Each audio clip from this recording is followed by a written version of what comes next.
single set from Squid Game in real life. And whichever one of these 456 people survives the longest wins 456 grand. MrBeast. Even if you're not a fan, someone you know is.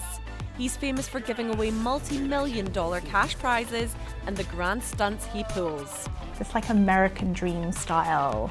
This could be you, crazy winning. This is the craziest thing that's ever happened to me in my life. He's the biggest name in YouTube, with over 300 million subscribers and 55 billion total views.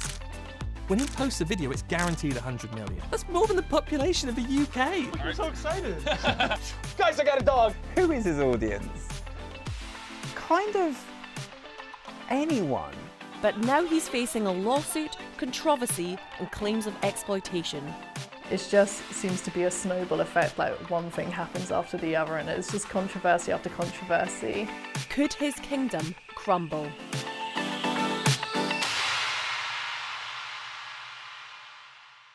I gotta make 7 videos today and schedule upload them. So I thought, why not show you guys me making them? I don't know. I came up with This is the voice of Jimmy Donaldson, age 17.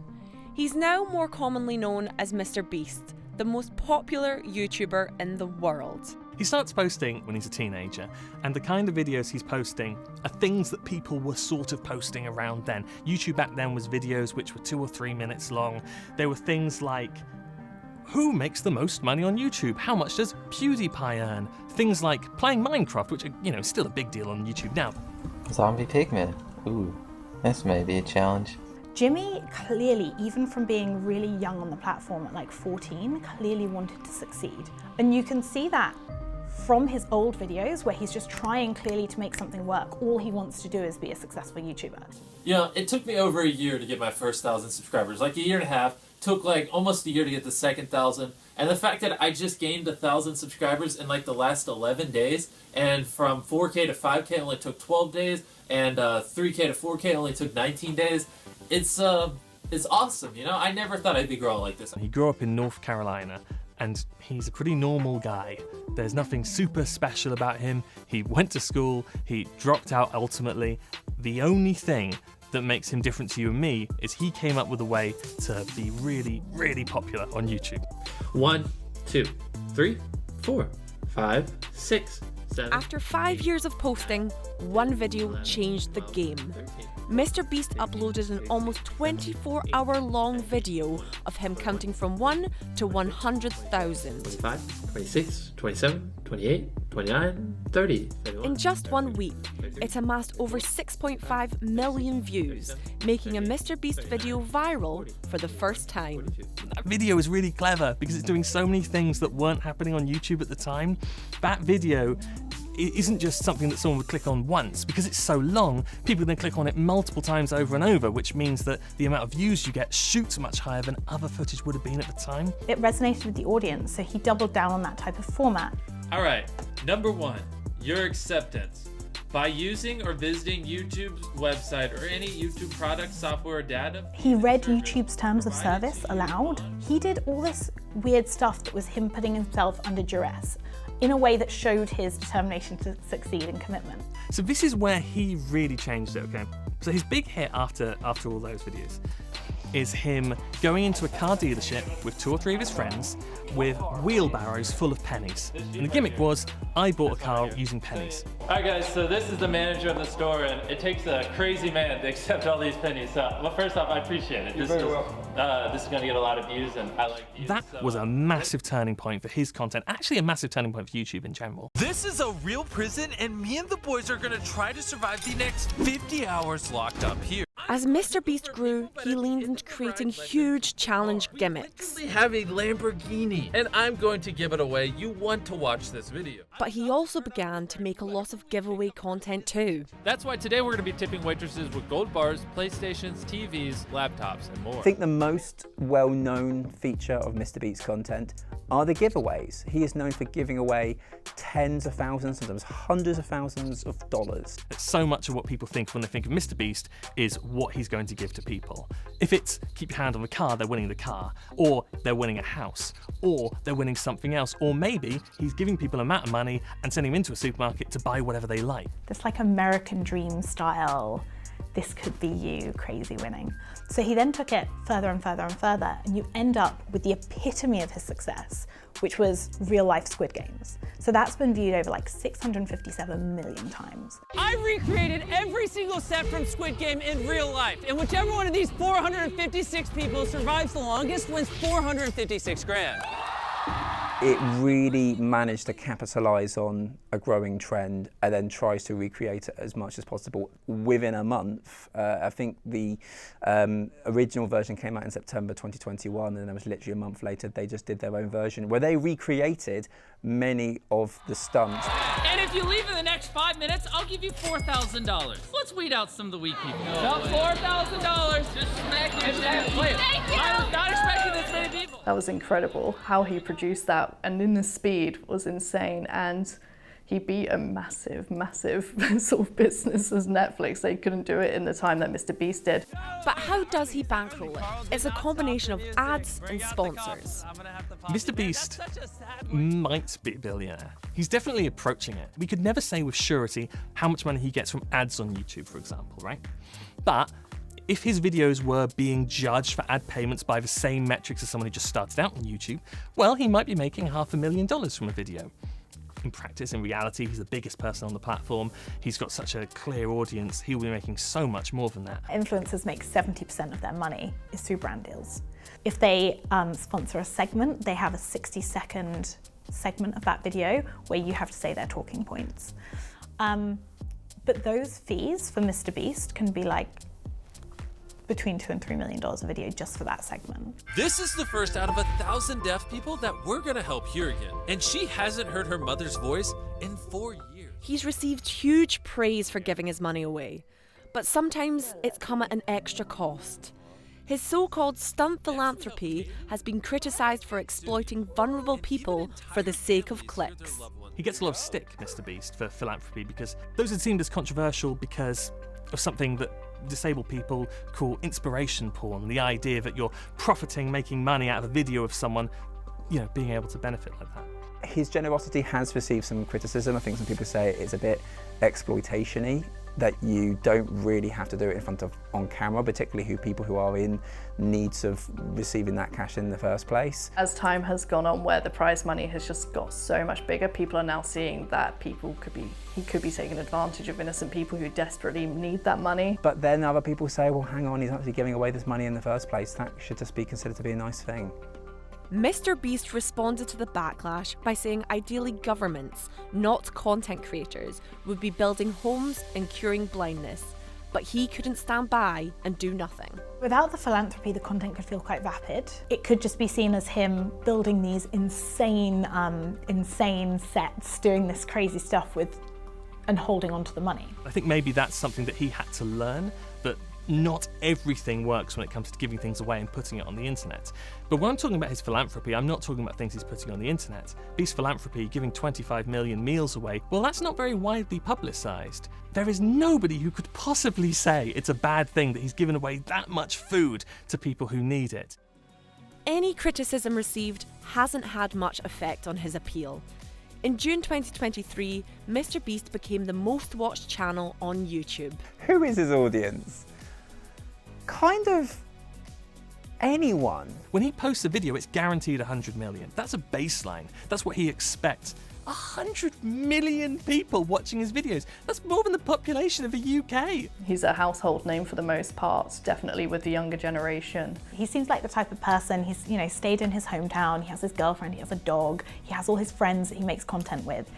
You think, oh, I could go to the pub with that guy, we'd probably get on if we met. I think a lot of the content that he makes is compelling because of how much effort goes into it. Behind me are 100 sets of twins, and they're gonna compete for $250,000. Everyone, go to your cue. That production value gets bigger and bigger, and with that, it means you have to have more and more people working for you.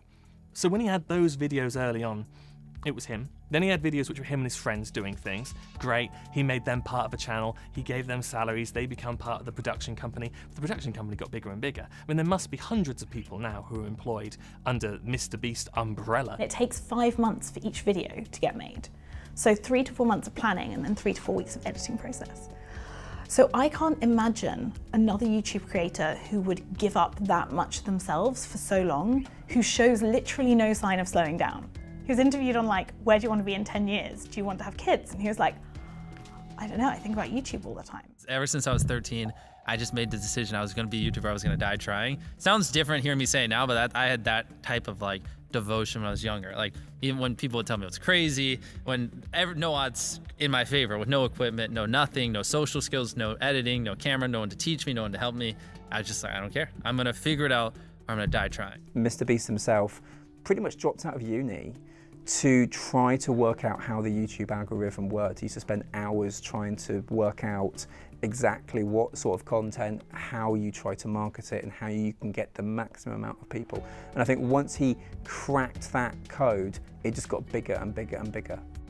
Whilst known for his antics on YouTube, as he's grown, he's expanded from creator to entrepreneur, owning multiple successful businesses.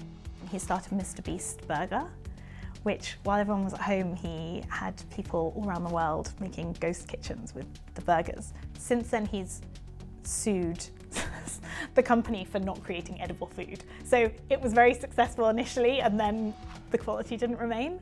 A week after this legal action was filed, the company behind the burger, Virtual Dining Concepts, denied the allegations and filed their own lawsuit against MrBeast, alleging he failed to keep contractual obligations. As of autumn 2024, both cases are ongoing. His Feastable range that he started in 2022, his chocolate bar range, he has got it into Target, into Walmart, into 7-Elevens.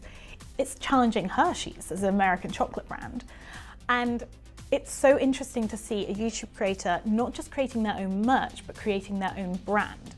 But MrBeast's biggest step outside the world of YouTube came in early 2024, in the form of a multi-million-dollar deal with Amazon to create a brand new game show. So many big streaming services were supposedly in talks with MrBeast for years before he eventually cut a deal with Amazon. So all we really know is I think it's filmed in America, 1,000 people, which is a huge cast, and we know that it's got the biggest prize of all time. Beyond that, bit of a mystery. He says it's some of the episodes are like 5 times what he would have to dedicate to a video on YouTube. We're buying private islands. We're buying. We're building a city. We're doing things that like don't make sense. Like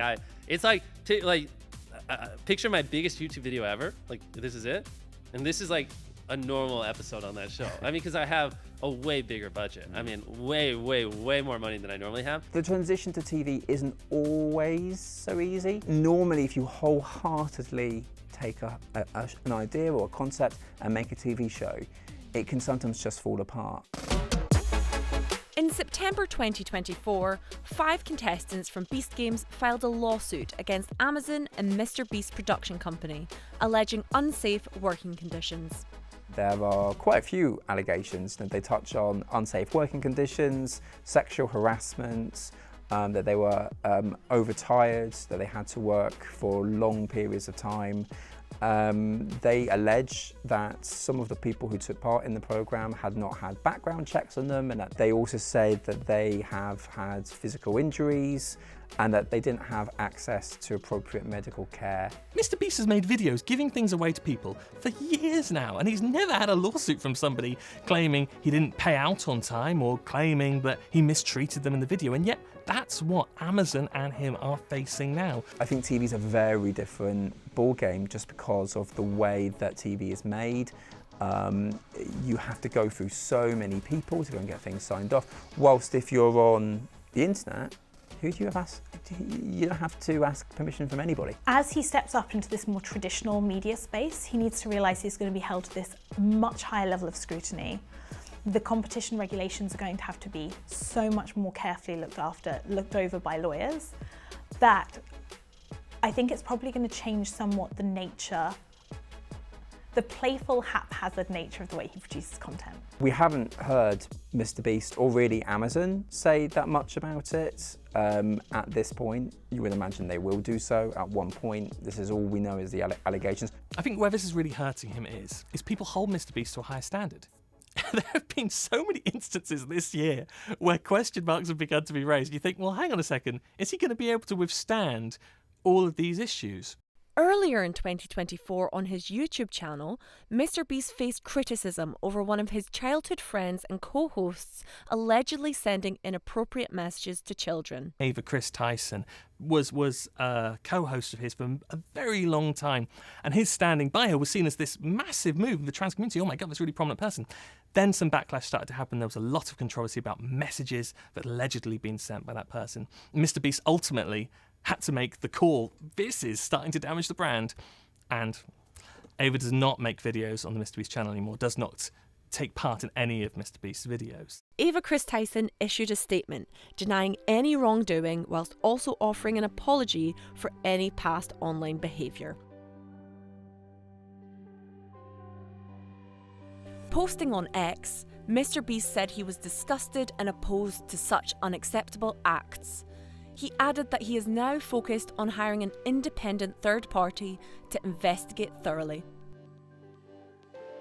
It just seems to be a snowball effect, like one thing happens after the other, and it's just controversy after controversy. Altogether, it's building up to be quite a repertoire of issues for MrBeast. The BBC approached Amazon and MrBeast about the lawsuit. They did not provide a comment. Run! Get out of here! Skedaddle! If I find them, I take my $10,000 back. If they survive until morning, they keep it. So what's next for the biggest YouTuber in the world? I would never bet against MrBeast. As MrBeast evolves as a public figure and businessman, any person who's at the forefront of an industry is going to have huge challenges and going to need to keep evolving. I think in the long run, I think MrBeast, as of now, is pretty untouchable unless there's more and more that comes out. I think he's created, rightly or wrongly, maybe a whole generation of viewers who now want to be like MrBeast, who I think, oh, I can drop out of school and gain the algorithm and be incredibly successful, be worth hundreds of millions of dollars. I think it is not easy. And I think the only person who can really do it is MrBeast, because I think he's a genius. He's gone from the most followed YouTuber to the most followed YouTube channel, which doesn't sound like a big distinction, but it's a distinction measured in the hundreds of millions of followers. If he's gaining that many followers within a year, then what's going to happen by this time next year?